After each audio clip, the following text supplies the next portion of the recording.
राज्य सरकार तथा सोमनाथ ट्रस्ट द्वारा आयोजित सोमनाथ महोत्सव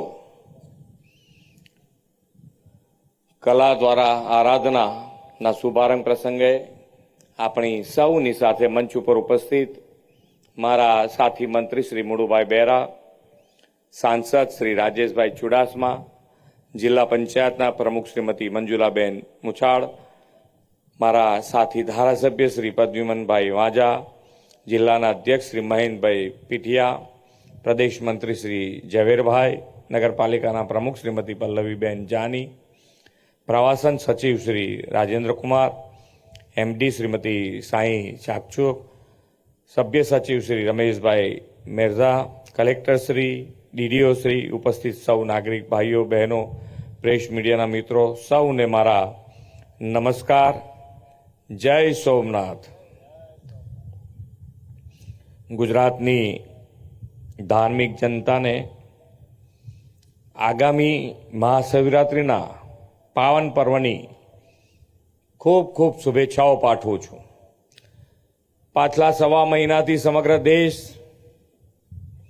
लोकमाता गंगा यमुना और सरस्वतीना त्रिवेणी संगम स्थल प्रयागराजना महाकुंभ में भक्तिना लीन थया छे। विश्व नेता ने यशस्वी वडाप्रधान श्री नरेन्द्रभाई मोदी साहेबना दिशा दर्शन में आ महाकुंभ टेक्नोलॉजी और आस्थानो संगम बन्यो छे। हवे आवी रहेला महाशिवरात्रिना पर्वनी भक्तिमय उजवणी माटे सोमनाथ खाते त्रिवेणी पासे अरब सागरना तटे भारतीय कला संस्कृति ने उजागर करतो विश्व कक्षानो सोमनाथ महोत्सव योजाई रह्यो छे। श्री नरेन्द्रभाई मोदीना विजन और प्रयासों परिणामे आपणा आस्थाना केन्द्र एक भारत श्रेष्ठ भारतना केन्द्रो बन्या छे।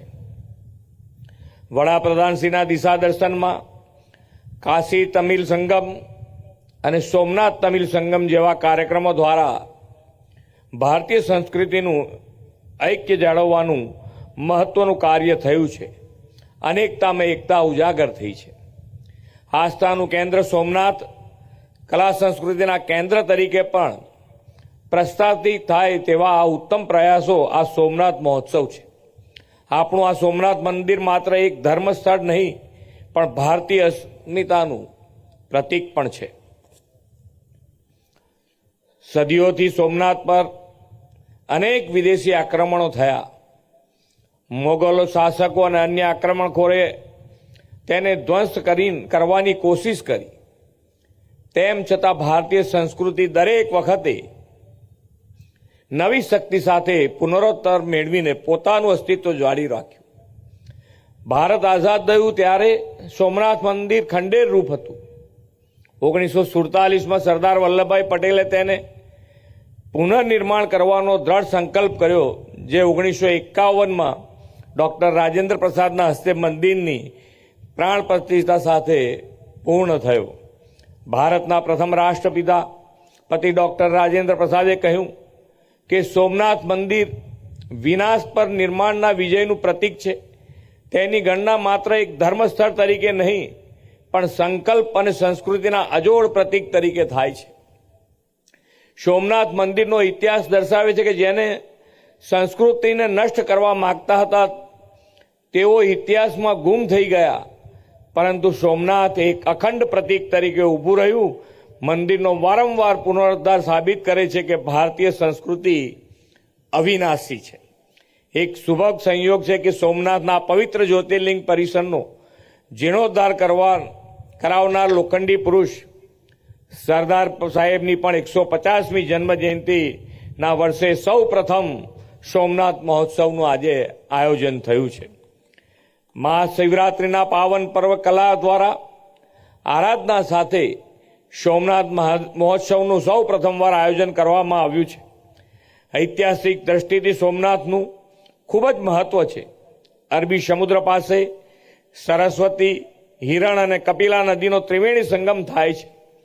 તેના પ્રભાસ ક્ષેત્ર તરીકે પણ ઓળખાય છે। અહીંના ત્રિવેણી સંગમ ખાતે સ્નાન કરવાનું પણ ખૂબ મહત્મય છે। આ મહોત્સવ દરમિયાન અહીં દરરોજ સાંજે 108 દીવાની વિશેષ સંગમ આરતીનું પણ આજે આયોજન થયું। રાજ્યમાં સૌ પ્રથમ વખત સોમનાથ મહોત્સવમાં પદ્મશ્રી, પદ્મભૂષણ અને પદ્મવિભૂષણ સન્માનિત ભારતીય કલાકારો દ્વારા નૃત્ય સંગીત મહોત્સવની ઉજવણી થશે.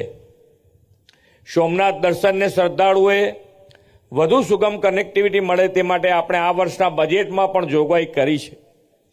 અમદાવાદથી રાજકોટ અને તેના એક્સટેન્શનમાં દ્વારકા, સોમનાથ તથા પોરબંદર જેવા ધાર્મિક પ્રવાસન સ્થળો અને બંદરોને જોડતા સોમનાથ દ્વારકા એક્સપ્રેસ વે તરીકે વિકસાવવાનું પણ આ બજેટમાં આપણે આયોજન કર્યું છે. રાજ્ય સરકાર આગામી 20-25 વર્ષના વિઝન મુજબ આવનાર પ્રવાસીઓની સંખ્યાને ધ્યાને રાખીને 30 સ્થાનો અને સમગ્ર પરિસરનો વિકાસ કરી રહી છે. વડાપ્રધાનશ્રીએ વિકાસ બી વિરાસત બીના મંત્ર સાથે વિકસિત ભારત 2047નો સંકલ્પ આપ્યો છે.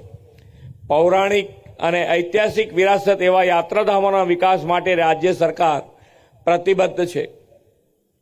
સોમનાથમાં પણ દિવ્ય આધ્યાત્મિક વિરાસતના ગૌરવ સાથે વડાપ્રધાનશ્રીના નેતૃત્વમાં થયેલા વિકાસની ઝાંખી કરાવે એવું ભવ્ય આયોજન થયું છે. આપણે સૌ વિકસિત ભારત માટે વડાપ્રધાનશ્રીના સંકલ્પને સાકાર કરવા સેવારત બનીએ. સોમનાથ દાદા એ માટે આપણને સૌને શક્તિ અને બળ આપે એ જ પ્રાર્થના સાથે વિરમું છું. ભારત માતા કી જય. વંદે માતરમ. જય જય ગરવી ગુજરાત.